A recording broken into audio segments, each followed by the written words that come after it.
alainen mekka. Katso, Terve. Kimi, terve. Mitä johtaja? Ei mitään. Oltiin aika paljon ulkoilemassa tämmöisellä 430 Scuderialla. Ja sehän on pystyvä peli, mutta tulee amatöörille semmoinen tunne, että se voisi aika paljon parempaankin pystyä, jos on kuski, joka osaa jotain. Ehkä sä pystyt antaa muutamia vinkkejä pikkusen myöhemmin.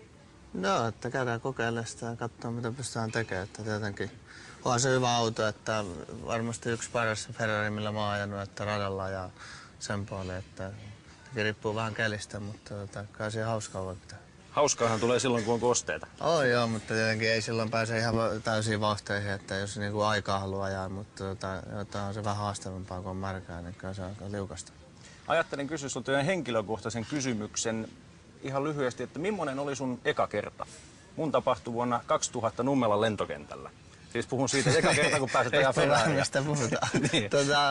Varmaan joskus 2001 vuonna niin yhden kaverin Ferrari kokeili, että Helsingissä illalla kadulla, mutta olen nyt ajanut jonkun verran täällä sitten tietenkin työn puolesta ja tässä pyörinyt tässä radalla, että ei tuo liikenteessä ole hirveämmin tullut ajettua.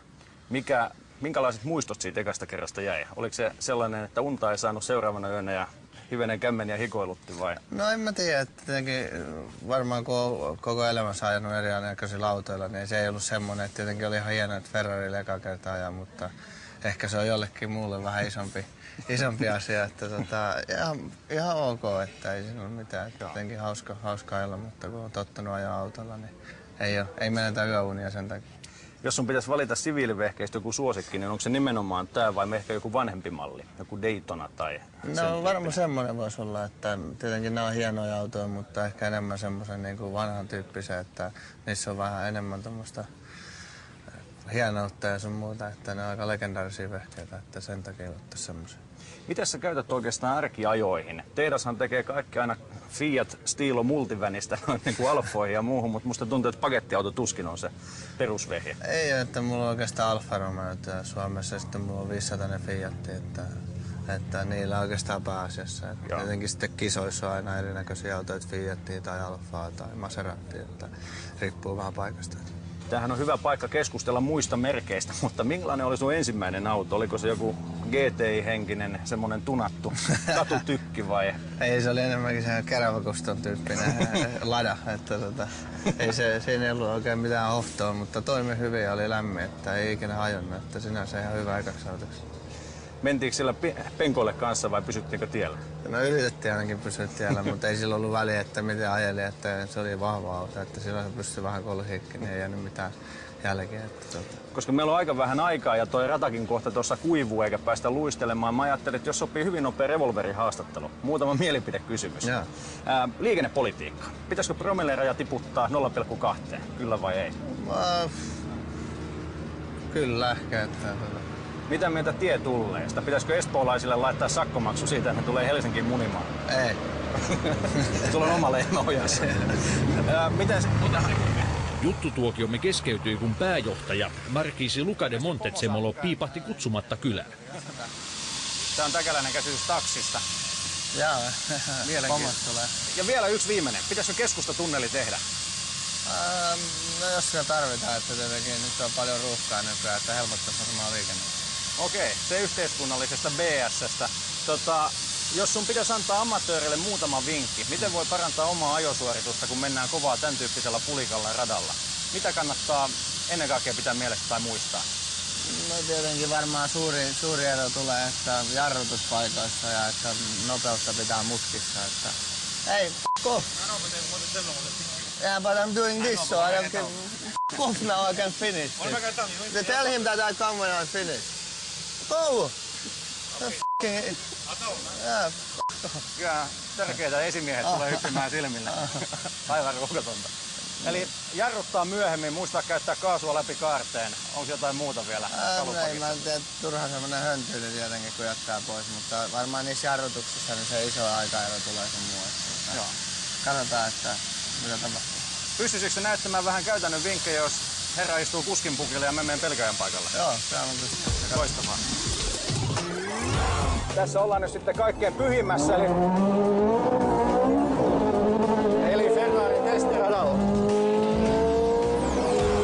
On niin kauan meteli, niin ei kuulu. Pitää vähän nostaa ääntä.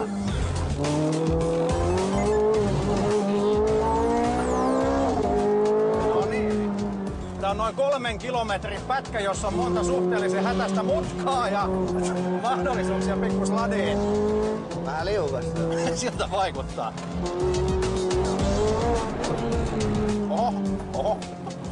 Ne väittää, että joku Sakemanni on ajanut täällä rataennätyksen. Viedäänkö pytty Suomeen? Ei tällä kelillä, mutta kuivalla vois kokeilla. Onkohan täällä kuuma vai kuvittelenko mä vaan? Vois kokeilla ilman tätä luistausta kohtaa, että miten käy. Oho! Ei täällä pysähtyy. Nää jarrut vielä kylmät vai? Ei, vähän luistaa, menee lukkoon vetoja. Oho.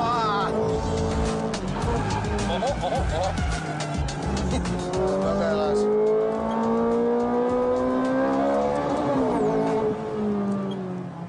Aiotko sä kytkeä kaikki pois päältä? Ei saatana. Tää on hengenvaarallista puhua. Nyt on tosi kyseessä. Aika maukas sladi. Eikä käyty nurmikolla. Käsittämätöntä.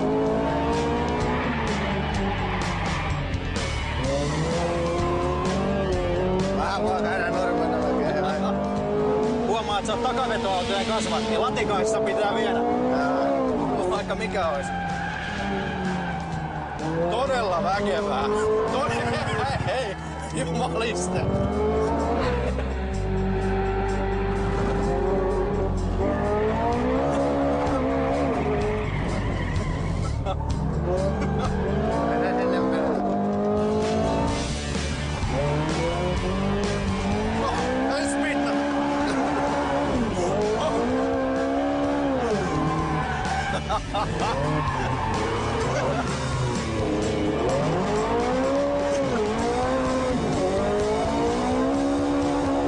Kyllä se pyörähtää, kun sitä vaan on tarpeeksi kauan leikkiä. Täytyy sanoa, että aika uskomattomalla tavalla veit mutkiinkin, että tuntui siltä, että tässä on seinä vastaan, mutta... mutta ei se ole paha, kun on just tämmönen keli, että ei oikein märkä kunnolla eikä kuiva, niin sitten se on vähän pitoa, missä sattuu, niin aina välillä lähtee vähän... Eikö se ole nopea vaihtamaan? On joo, on, että ihan... Ei ole hirveästi hitaampi kuin formuloissakaan enää, että nämä kehittyy koko ajan ja niistä tulee sitä kehitystä. Miten muuten kehtaatko nämä miesten kesken sanoa, että mikä on sun nopeusennätys yleisillä teillä? Ei se ehkä ihan pysy tuossa rajoitusten sisällä, mutta vaikkapa Saksassa. Kai se joku 320 taitaa olla. Oliko tehtaan tuote alla? Ei ollut. Tai oikeastaan 2 kertaa on ollut, niin toisella kertaa oli ja toisella ei. Että...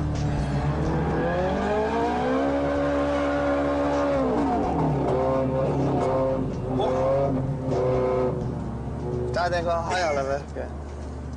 Kyllä se kutosen kytki päälle. Joo, itsestään. Toimii. Kimi, paljon kiitoksia. Ei mitään. Mä koitan omaksua osan tästä. Lähden Nummelan karttingradalle ja no niin, hitaammalla. No niin, selvä. Ei muuta kuin hyviä kyytejä. Joo, kiitoksia.